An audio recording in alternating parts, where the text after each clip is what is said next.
በስመ አብ ወወልድ ወመንፈስ ቅዱስ አሐዱ አምላክ አሜን። የጌታችን የመድኃኒታችን የኢየሱስ ክርስቶስ ታማኝ አገልጋይ የልዳው ፀሐይ የሰማዕቱ የቅዱስ ጊዮርጊስ ታሪክ። ሮሜ፣ ሮማ እየተባለች በተለያዩ ሀገራት በተለያየ አጠራር የምትታወቀው በመጽሐፍ ቅዱስ ደግሞ ሮሜ የምትባለው በምዕራባዊ ጣሊያን ባህር ጠረፍ አቅራቢያ የምትገኝ የጣሊያን ከተማ ናት። ሮም ቀጶዶቅያ ደግሞ በዚሁ በሮም የምትገኝ መንደር ናት። በዚህች ሀገር ዞሮንቶስ የሚባል ሰው ነበረ። ግብጾች አነስጣሲዮስ ብለው ይጠሩታል። ይህ በዚህች ሀገር ይኖር የነበረ ዞሮንቶስ የተባለ ሰው በእግዚአብሔር ትእዛዝ ወደ ፍልስጤም ግዛት ኢዮጴ ወደምትባል ቦታ ሄደ። ኢዮጴ በሜዲትራኒያን ወደብ የምትገኝ የአሁኗ የቴል አቪቭ ምዕራባዊ ክፍል ናት። በአይሁድ አጠራር አይፋ፣ በእንግሊዝኛ ጃፋ የምትባል ኢዮጴ የእስራኤል የወደብ ከተማ እንደሆነች የመጽሐፍ ቅዱስ ጥናት ሁለተኛ መጽሐፍ ላይ ተገልጿል። በዚህች አካባቢ ደግሞ ልዳ የምትባል ሀገር አለች። ዞሮንቶስ እዚህች ሀገር መጣ። ከትውልድ ሀገሩ ሮም ይልቅ ይህችን ሀገር ወዷታልና። ልዳ የቀድሞ ስሟ ሉድ ነበር። ከኢዮጴ 16 ኪሎ ሜትር ርቃ ትገኛለች። ዞሮንቶስ ይህችን ሀገር ለመውደዱ አንዱ ሚስጥር ደግሞ ቅዱስ ጴጥሮስ በዚህች ሀገር ላደረገው ፈውስ አድናቆት ስለነበረው ነበር። በፍልስጤም ግዛት ከምትጠቀለል ድዲያስ ከተባለች ሀገር አቅሌሲያ የምትባል ሴት አገባ። አቅሌሲያ በግብጾች አጠራር ቴዎብስታ ሲሆን በግዕዝ ደግሞ ቤተ ክርስቲያን ማለት ነው። ይህችን ሴት ከመልኳ ባሻገር በአካባቢው በመልካም ምግባሯ የተመሰገነች በእግዚአብሔር የተቀደሰች የተባረከችና የተመረጠች ሴት ነበረች። ዞሮንቶስና አቅሌሲያ እጅግ በፍቅር ይኖሩ ጀመር። እግዚአብሔርን ያከብራሉ፣ ለድሃ ይመጸውታሉ። ይህንን ሲያደርጉ የበለጠ ባለጸጋ እየሆኑ መጡ። ነገር ግን ሀብት ሲመጣ መሃን የሚሆኑ ሰዎች በሀገራችን ብሎም በአካባቢያችን እናያለን። ዞሮንቶስና አቅሌሲያም የልጅ ጥያቄ ነበረባቸው። በቅን ልቦና እግዚአብሔርን ልጅ ጠየቁት። ቁጣው የዘገየ ምሕረቱና ቸርነቱ የበዛ ልዑል እግዚአብሔር የዚህን ቤተሰብ ጥያቄ መለሰ። 3 ልጆችን ወለዱ። 2 ሴቶች ሲሆኑ አንዱ ወንድ ነው። የሴቶቹ ስም ማርታና እስያ ሲሆን የወንዱ ደግሞ ጊዮርጊስ ነበር። ከዚህ በኋላ ለዞሮንቶስ ጥሩ ጊዜ አልሆነም። ሁሉም ነገር ተቀየረ። መልካም ይባሉ የነበሩ ሹማምንት ሁሉ ጸባያቸው ተቀየረ። ጥሎት የመጣው የትውልድ ሀገሩ ሮም ነገስታት ጋላስና ጋሪስ ጣዖት ማምለክ ጀመሩ። እግዚአብሔርን በሚያመልኩና በቤተ ክርስቲያን ላይ ብዙ ጥቃት አደረሱ። ለጣዖት አንሰግድም ብለው እግዚአብሔርን ያመልኩ በነበሩ ብዙ ምእመናን ላይ ግድያ ተደረገ። በዚህ መሃል በደረሰ አደጋ ዞሮንቶስ ሞተ። ይህ ሲሆን ብዙ ሀብት፣ ወርቅና ብር፣ ፈረሶችና በቅሎች፣ በጎችና ፍየሎች፣ ብዙም አገልጋዮች ነበሩት። ከዚህ ጋር የአካባቢው ነዋሪ ፍቅር ስለነበረው ሁሉም ማዘኑለት። በዚህ በጎ ስራቸው ህብረተሰቡ ልጆቹን ማርታ፣ እስያ፣ ጊዮርጊስን ይንከባከቧቸው ነበር። በዚህም ጊዜ የመጨረሻው ልጅ ጊዮርጊስ 10 ዓመት ሆኖታል። በአባቱ መሞት በጣም አዝኖ ያለቅሳል። እንደ አባቴ ፈረስ ግልቢያና ጦር ውርወራ ማን ያስለምደኛል እያለ ለአካባቢው ሰው በአሳዛኝ ድምፁ ይናገር ነበር። በዞሮንቶስ ምትክ ሌላ ሀገረ ገዥ ተሾመ። ይህም ሰው ፈጣሪውን የሚያውቅ የሚወድ ክርስቲያን ነበር። ከ5 ዓመት ሴት ልጅ በስተቀር ሌላ የለውም። ወንድ ልጅ እንዲኖረው ስለሚፈልግ የዞሮንቶስን ወንድ ልጅ ጊዮርጊስን ከእናቱ ለምኖ አስመጥቶ ከአጠገቡ እንዲኖር አደረገ። ጊዮርጊስ በዚህ ዕድሜው የወታደርነት ማዕረግ ተሰጠው። በ5000 ሰራዊት ላይ መኮንን ሆኖ ተሾመ። ገና በልጅነቱ የ100 ወቄት ብር ደሞዝ የርስትና ጉልት ባለቤት ሆነ። የሀገሩም ሰዎች በትልቅ ክብር አቀባበል አደረጉለት። እሱም ለታላቁም ለታናሹም እናት አባት ለሞቱባቸው፣ ባላቸው ለሞቱባቸው፣ በአጠቃላይ ለድሆችና ለአቅመ ደካሞች ገንዘቡን አከፋፈለ። ጊዮርጊስ 20 ዓመት በሞላው ጊዜ ጥበበኛ ሆነ። ፈረስ ግልቢያ፣ ቀስት ውርወራና አደን በጥሩ ሁኔታ ቻለ። ከዚህ ጋርም መንፈሳዊ መጻሕፍት በማንበብና በመማር በእውቀት ጎለበተ። በስራው ሁሉ እግዚአብሔር እየረዳው ጥበበኛና ብልሃተኛ ሰው ሆነ። በጦር ሜዳም ወታደርን የሚመራ አዛዥ ሆነ። ዝናው በአካባቢው ሁሉ ናኘ። ታዋቂ ሰው ሆነ። ይህ ብቃቱና ጉብዝናው ከእግዚአብሔር የተሰጠው ኃይል ነው እንጂ እንደ አመፀኞች በትዕቢት የሚያደርግን አልነበረም። መስፍኑ ሀገረ ገዥ ሀብት ንብረቱን ለቅዱስ ጊዮርጊስ አወረሰ። በቤቱ ባለሙሉ ስልጣን እንዲሆን አደረገ። በአዳራሽ ግብዣ በጠራው ሕዝብ ፊት ቃል ገባለት፣ ጻፈለትም። ብላቴናው ቅዱስ ጊዮርጊስ ደስ አለው።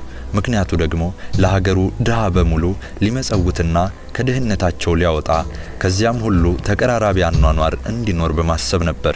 ነገር ግን ይህ ሁሉ የሚሆነው የመስፍኑን ሴት ልጅ የሚያገባት ከሆነ እንደሆነ ቅድመ ሁኔታ ተቀመጠበት። ቅዱስ ጊዮርጊስ አላንገራገረም። ከጋብቻ መተጫጨት ይቀድማልና ከዚያ ልጅቱ ለጊዮርጊስ ታጨች። ከቆይታ በኋላ ይህ ሀገረ ገዥ መስፍን ሴት ልጁን ከእጮኝነት ቆይታ ወደ ጋብቻ ሕይወት እንዲሆን ወሰነ። እንዲያገባ ቅዱስ ጊዮርጊስን ጠየቀው። ቅዱስ ጊዮርጊስ ግን ሚስት እንደማያገባ ይልቁንስ የእግዚአብሔር አገልጋይ እንደሆነ ገለጸ። የሐዋርያው የቅዱስ ጳውሎስን አርአያ ተከተለ። ሰው ሁሉ በድንግልና ተጠብቆ ቢኖር መልካም ነው እንዳለ እንዲሁ ሁሉ የቅዱስ ጊዮርጊስ አኗኗር በእግዚአብሔር ጥበብና ፈቃድ ስለሆነ የንጉሱን ልጅ እንደማያገባ በጽኑ ውሳኔ አስረዳው። ንጉሱ ግን እንቢ አሻፈረኝ አለ። በዚህ ጊዜ የእግዚአብሔር ፈቃድ ሆኖ ንጉሱ ሀገረ ገዢው አረፈ። ከዚህም በኋላ ቅዱስ ጊዮርጊስ ወደ ቤሩት ሀገር ሄደ። ቤሩት ከኢያሪኮ ዳር የተቆረቆረች በሮም አንጻር የሰፈረች ግንቧም እንደ ሊባኖስ የሆነች በሮቿም በባህር በኩል የሆኑ በየብስም በባህርም ለመጣ ጠላት የማትደፈር ንጉሷ ትልቅና ኃይለኛ የነበረች ከተማ ነች። ሕዝቦቿ ደግሞ እግዚአብሔርን የማያውቁ አረመኔዎች ነበሩ። በሀገራቸው በመጣ በሌላ ሀገር ሰው ላይ ጥቃት ከማድረስ አይመለሱምም ነበር። በዚህ ሀገር ድራጎን የሚባል አውሬ ይመለክ ነበር። አውሬው በአስፈሪ ፊልሞች ላይ እንደምናየው ዳይኖሰር እንደሚመስል ድርሳኑ እንዲህ ይገልጸዋል። አንገቱ የሰጎን አይነት፣ ጅራቱ እንደ ዘንዶ የሆነ እንደ አዞ አይነት ጥርስ ያለው፣ በክንፉ አሞራን የሚመስል እግሮቹ የአንበሳን የሚመስሉ። ይኸውም አውሬ ሰውን ጨምሮ በየብስ የሚንቀሳቀሱና በባህር የሚሄዱ የባህር ነፍሳትን ይመገባል። በረጅም እግሩ ያመለጠውን ሁሉ ይደርስበታል። ዘሎ ዛፍ ላይ ቢወጣ እንኳ በረጅም አንገቱ ይቀበለዋል። በክንፉ መወርወር ይችላል። ስለዚህ የሰማይ አእዋፍም አይቀሩትም። ትንፋሹ መርዝ ስላለው ያገኘውን ሰው ሁሉ ጸጥ ያደርጋል። የቤሩት ሀገር ሰዎችም በንጉሳቸው አማካኝነት አንድ ልማድ አላቸው። ሁሉም በስነ ስርዓት ለአውሬው ሴቶች ልጆቻቸውን በተወሰነ ጊዜ በየተራ ይገብራሉ። አውሬው የሴት ልጅን ስጋ ካልሆነ አልበላም ብሎ ሳይሆን የወንድ ልጅ የበላይነትን የሚያንጸባርቅ ባህል ስለነበረ ነው። በዚህ ሁኔታ የሀገሩ ሴቶች አለቁ። ለድራጎኑ የሚገበርበት ጊዜ ሲደርስ ሕዝቡ ተጨነቁ። ለንጉሱም እንዲህ አሉት፣ ሴት ልጆቻችን አለቁ። አሁን ሚስቶቻችንን ልንገብር ነውን? ይህንንስ አናደርገውም፣ ያለ እነርሱ መኖር አንችልምና። ስለዚህ ይህንን ሀገር ጥለን እንሰደዳለን። ንጉሱም ብቻውን እንዳይቀር ለከርሞ ሴቶች እንዲወለዱ የራሱን ሴት ልጅ ለመገበር ወሰነ። ሁኔታውንም ለሕዝቡ አሳወቀ። ሕዝቡም በዚህ ውሳኔ ተደሰቱ። እንደተለመደው በመገበሪያ ቦታ የንጉሱን ሴት ልጅ አቀረቡ። አውሬው በቦታው አልነበረም። ከአራዊት ወገን ምግብ ፍለጋ ለአደን በጫካ ይዞር ነበር። ከሚገብሩለት ቦታ ላይ አስረው ከሚያስቀምጡለት በስተቀር ሌላ ሰውን አይተናኮልም። ቤሩታዊት የሚለው መጠሪያ ቤተሰቦቿ ያወጡላት ሳይሆን የቤሩት ሀገር ሴት ለማለት ነው። ኢትዮጵያ ብሎ ኢትዮጵያዊት እንደሚባለው መሆኑ ነው። ከጥቂት ቆይታ በኋላ ከርቀት እየቀረባት ሲመጣ ተመለከተች። በቃ ሊውጠኝ ነው እያለች በፍርሃት መንቀጥቀጥ ጀመረች። የተቀሯትን የደቂቃ ዕድሜ በጭንቀት ውስጥ ሆና በመንቀጥቀጥ ታሳልፋለች። በአንድ በኩል ቶሎ ደርሶ የማይቀርልኝን ሞቴን ቢያፋጥንልኝ ስትል ተመኘች። በሌላ በኩል ደግሞ በዘገየ ጊዜ ምሕረት ያደርግልኝ እንደሆን ብላ ተመኘች። አሁን ቀረበ። በቀረበ ጊዜ በፈረስ ላይ የተቀመጠ ወጣት ልጅ እንደሆነ ስታረጋግጥ ለጊዜውም ቢሆን እፎይ አለች። እዚህ ማን አሰረሽ? አለ ባለ ነጩ ፈረስ። ለቤሩት ሀገር ሰዎች አምላክ ለድራጎን ግብር ተሰጥቼ ነው አለችው። እንዲያስመልጣት አልፈለገችም። ይህ የሀገሩ ልማድ ስለሆነ ለጊዜው እንጂ በዘላቂ አያድነኝም ስትል ሰጋች። በዚህ ጊዜ ድራጎን ዛፉን እያተረማመሰ ብቅ አለ። ይህን ጊዜ ቤሩታዊት ጮክ ብላ ቶሎ ሂድ አንተንም እንዳይበላህ አለችው። ሰማይና ምድርን የፈጠረ ልዑል እግዚአብሔር አምላክ ያለ አላት ፈረሰኛው ተረጋግቶ ሳይደናገጥ። ልጅቱና ፈረሰኛው ቅዱስ ጊዮርጊስ ሲነጋገሩ ሳለ ድራጎን ካጠገባቸው ደረሰ። ከተቀመጠልኝ ግብር አጠገብ ማነህ አንተ ብሎ አንገቱን መዘዘ። ምላሱን አውለበለበ። ከዚያ ተንፋሹን ሊተነፍስበት ሲል ፈረሰኛው ቅዱስ ጊዮርጊስ በአብ በወልድ በመንፈስ ቅዱስ ስም ብሎ አማተበበት። ይህን ጊዜ ቤሩታዊት በፈረሰኛው ወጣት ድፍረት ተደነቀች። ያየችውን ማመን አቃታት። ካሁን አሁን ድራጎን ዘሎ ጉብ ይልበታል ብላ ስትጠብቅ በተቃራኒው ድራጎኑ ተዝለፍልፎ ወደቀ። ኃይሉ ጠፋ። ቤሩታዊት የሆነውን አይታ ደስ አላት። በመትረፏ ተደሰተች።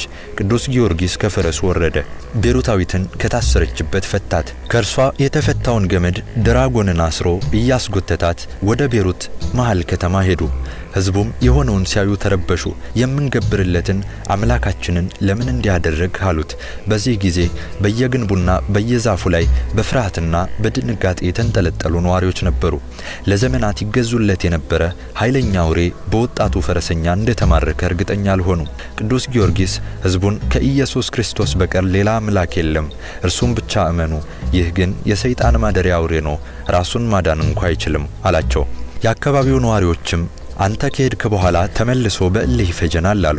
በሉ ተከተሉኝ ብሎ ቅዱስ ጊዮርጊስ ድራጎን እንደታሰረ ከከተማ ውጭ ወሰደው። ሕዝቡም ይከተሉት ነበር። ነገር ግን አሁንም ጥርጣሬያቸው በሙሉ አልተቀረፈም። ስጋት ነበረባቸው።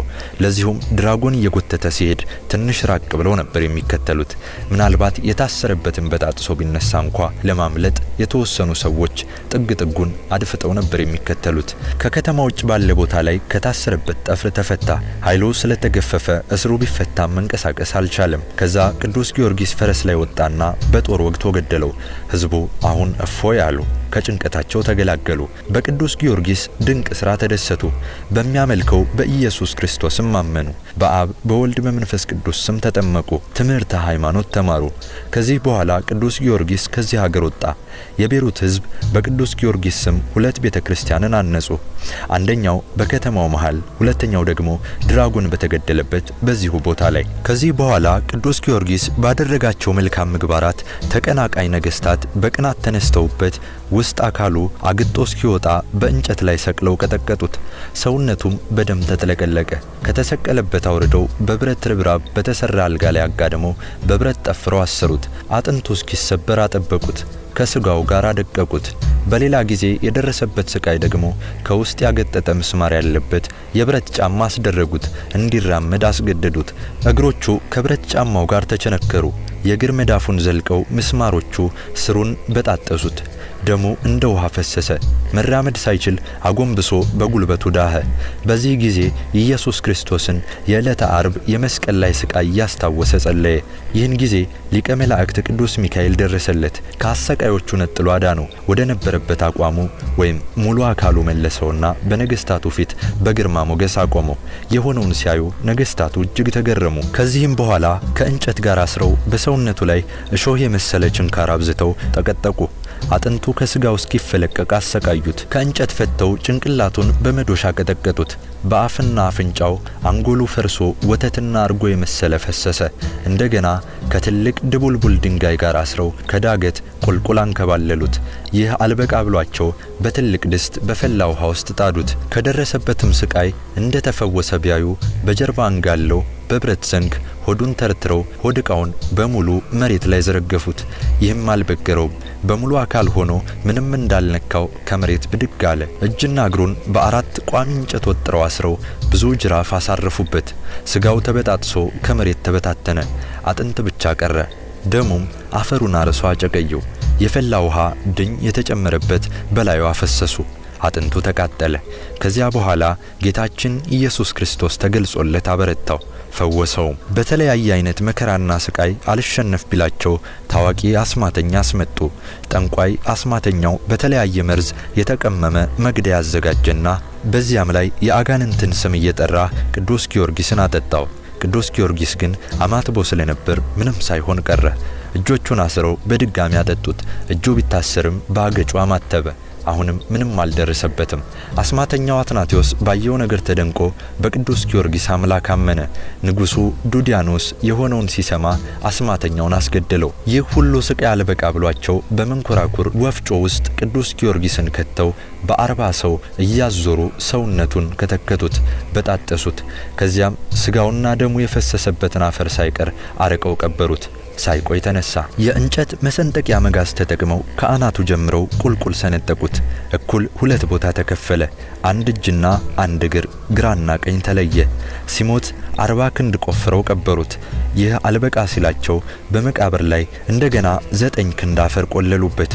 ከዚያ ዘወር ሳይሉ ከተቀበረበት ብድግ ብሎ ተነሳ።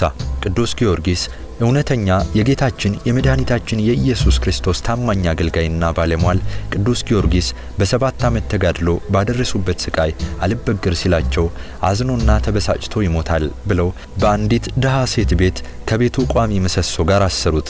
የቅዱስ ጊዮርጊስ ሰውነት ከምሰሶ ጋር በተነካካ ጊዜ ደረቁ እንጨት ስር ሰደደ፣ ቅጠል አወጣ፣ ለመለመም።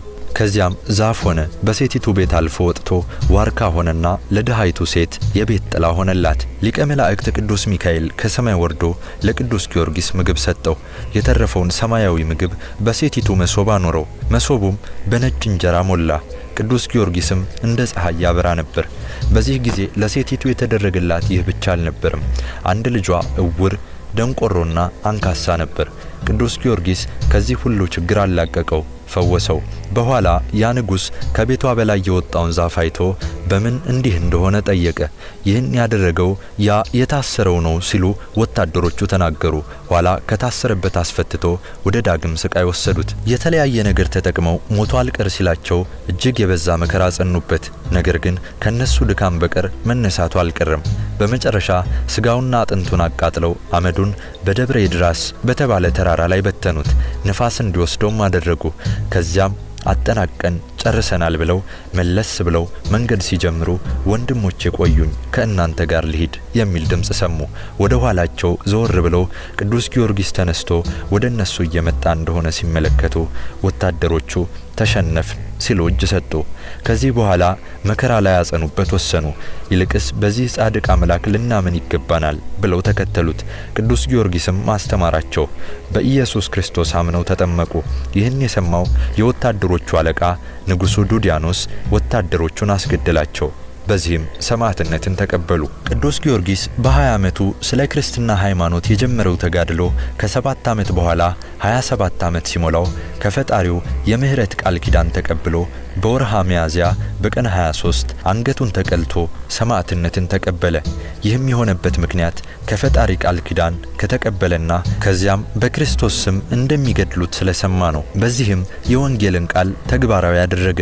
መስቀሉንም የማይዝ በኋላ የማይከተለኝ ለእኔ ሊሆን አይገባውም። ይህን የጌታችንን ቃል ተግባራዊ በማድረግ ኃላፊውን ዓለም በመተው ዘላለማዊ ጽድቅ ወራሽ ሆኗል። ከኢየሱስ ክርስቶስ ሕማምና ስቃይ በኋላ ከሐዋርያት ቀድሞ ሰማዕትነትን በመቀበል ቅዱስ እስጢፋኖስን የሚቀድመው የለም። ቅዱስ ጊዮርጊስ ደግሞ የደረሰበት ጸዋትወ መከራ በድል በመወጣት በ7 ዓመት ተጋድሎ 3 ጊዜ ሞቶ በመነሳት ጸረ ሃይማኖተኞችን ወይም ኢአማንያንን በማሸነፍ በማሳፈር ሕዝቡን ያንገላታ የነበረውን ደራጎንን በመግደል ከዚህም ባለፍም ሞት በማስነሳት የደረቀ የቤት ምሰሶ በማለምለምና ሌሎች ድንቅ ተአምራትን በማድረግ የሚስተካከለው የለም። በዘመነ ሰማዕታት ታላቁን ገድል ተጋደለና በድል ተወጣ። በመጨረሻ በገዛ ፈቃዱ ስለ ክርስቶስ ሰማዕትነትን ተቀብሎ 7 የክብር አክሊል ተቀበለ።